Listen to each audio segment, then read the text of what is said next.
Guys, we're back with a brand new video on our good friend Jason Blaha, the gym, lifting, recruiting, fitness gear slave. We're going to do a reaction video today to Jason Blaha's video. Blaha says, Greg Doucette says, don't bulk if you don't have a six-pack. All right, yeah. Fake Coach Greg. Okay. Greg Doucette says that you don't need to bulk if you do not have a six-pack. Hey, everybody. So if Greg says something, it must be real, right? Even though he's faking it. Fake coach, fake muscles, fake everything, fake strength. It's Jason Blaha here. I thought I would... Does Coach Greg know how to build strength? Or does he just know how to inject it? Does Coach Greg know how to build muscle? Or does he just know how to inject it and fake it? Hey? Faking it to make it. How could he be a coach if he faked it? See what I mean? How could he coach you to do something real if he's faking it? And he's always been faking it. How could he know how to make it real? Doesn't make any sense, but whatever. Chat with you guys and gals a little bit about this today. It's like Blaha. He's faking it, the strength and everything, whatever. It's fake. Now, I'm not saying he's not waving weights around in his garage, but he's also faking the bodybuilding thing too. He keeps calling it aesthetics. And if you guys would please click like down below, I would appreciate it. Like my video. Why should I click like, Blaha? Tell me, give me one good reason why I should. Please subscribe or follow me, and please. I'll tell you what. I'll subscribe and like if you get off those fake steroids and you start doing it real, and you learn how to do it real instead of faking it all the time. You understand me? Comment down below. Only a person who's done it real could train you. Only a person who's done it real can even explain it to you like I do. See what I mean? You all know my channel. You know that I use real science, nothing fake, and I really know how to build muscle and strength. I know both because nobody else talks the way I do, and what I say, I prove it with science, bro. Get it? But Blaha, he doesn't prove anything. He just yammers on about fake stuff. Greatly appreciate it. So let's get over into the topic of what Greg has said. So let's not even make this about Greg. Let's discuss kind of the data, the research, and the information we have today, as well as my own. Yes, the data and the research. Where is it? Pop it up. Personal experiences as a coach. I've actually... His personal experiences as a fake coach. Okay. All right. Putting out misinformation. I can agree with him at this point. And it's, how do I put this? Yes. I've got a lot of years as a coach. I do keep up with the data. It has been my observation that really lean bulking works extremely well for my weight class athletes. Lean bulking. None of those things build muscle. Bulking and lean bulking does not build muscle. But gravity, if you add weight to your body, useless weight, of course, weighing down with gravity would cause your muscles to expand. So something has to give, but it isn't because oh, I ate fat. Fat built me a muscle. Fat doesn't build muscles. So this is something I started noting as a powerlifting coach. Let's just put it this way. You ain't building a myofibrillar out of thin air. You still have to do it naturally in the natural world. You're still going to have to damage that myofibrillar. Now, how you choose to try to damage it and the longest route or the shortest route to get there, well, if you want to take the longest route to get there, then lift full range of motion, concentrically, heavy. All right? That will take you decades to get there. Now, if you want to take the shortest route to get there, the most efficient and shortest route is eccentrically, lifting eccentrically. Yeah.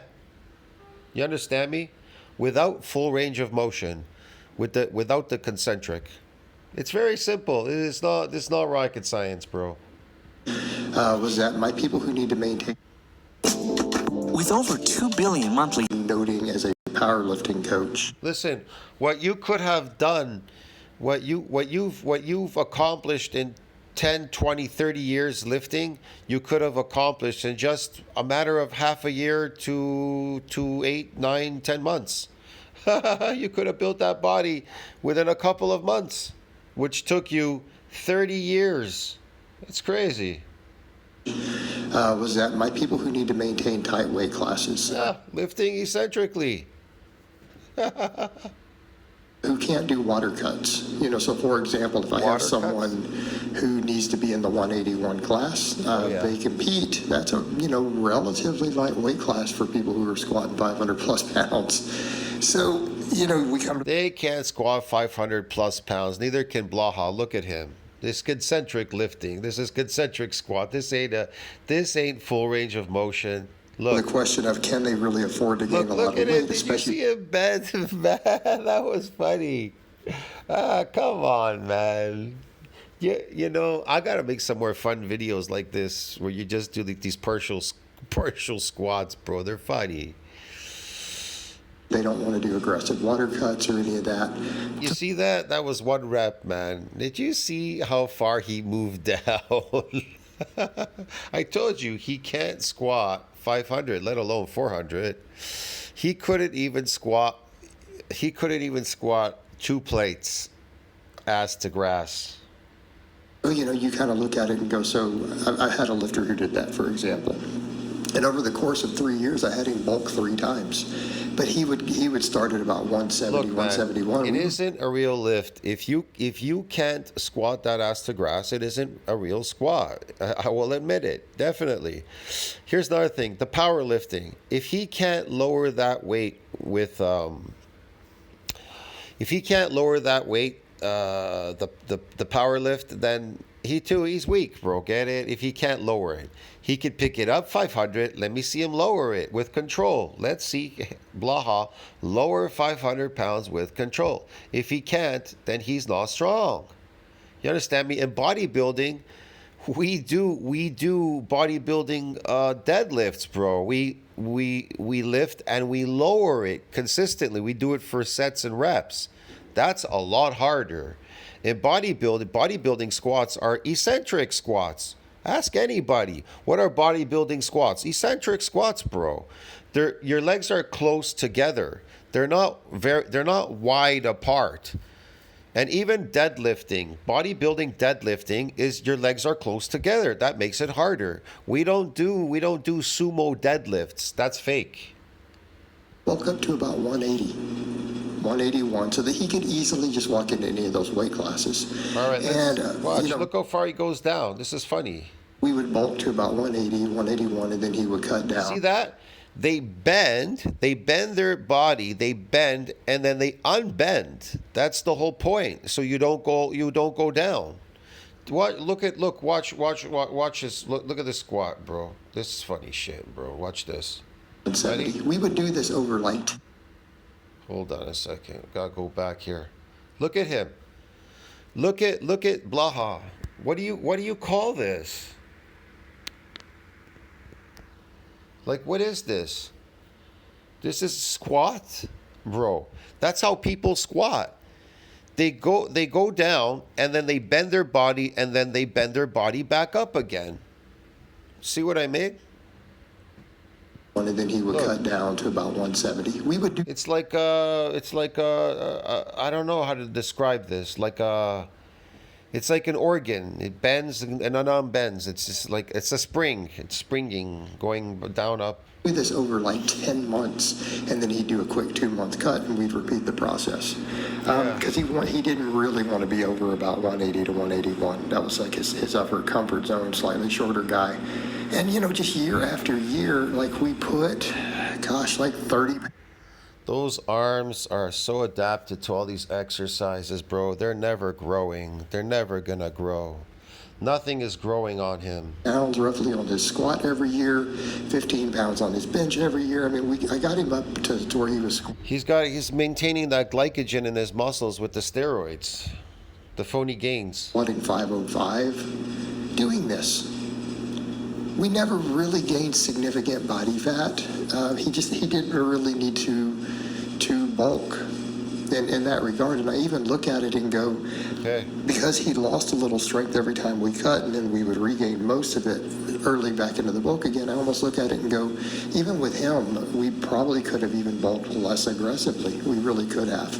Could have, yeah. And I've also taken plenty of my lifters who are leaner and just more or less recomp them, or slow bulks like that.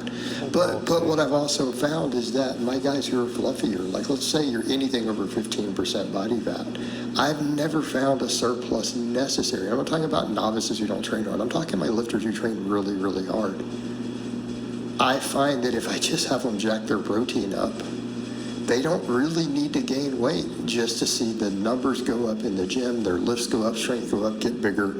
Yeah, but then it's just based on nervous system. Your lifts go up, this goes up. It's based on nervous system, bro. It's fake. It's fake. You didn't build it. You didn't grow with the weight. And so realistically, the recomposition does work. And so let's also discuss what the data shows. What does the data show? I mean, how many studies have we seen showing advanced athletes recomposition? 20, 30, 40, 50? For the past 20 years, I mean, they use different metrics. You know, they've done water tanks, bod pods, DEXA scans. But what do we invariably find? That when a good training protocol is in place and everything is dialed in nutritionally, do we not see athletes recomposition in pretty much similar body weights? It happens over and over and over in studies. Like whichever group is on the best training protocol, right? Whoever's gaining the most muscle, what do we always see? They tend to recomposition a little when body weight doesn't change significantly. So we already want to know how Cleopatra kept body weight doesn't change significantly. Okay. So we already know bulking isn't strictly necessary at all. None of that makes sense. Getting fat, getting skinny, that is not bodybuilding, guys. Bodybuilding is not getting fat or trying to get skinny. It's just building your body eccentrically. That's about it. It's building your body eccentrically. You are not going to build your body lifting concentrically. You understand me? You're going to get better at lifting concentrically, but you're not going to build your body. And even if you could, let's say you could eke out something concentrically, guess what? Man, it's probably going to take you decades to just eke out a scintilla. Have you seen those people in my community section? 15, 20 years, what they look like? Come on, bro. That's why people say newbie gains. They're stuck on newbie gains. And then they go, I got muscle memory. I went away and I got muscle memory. You got some muscle memory, all right. All right, the only thing you got back was your newbie gains, which is very minute, small, maybe 5 pounds or something. I don't know. See what I mean?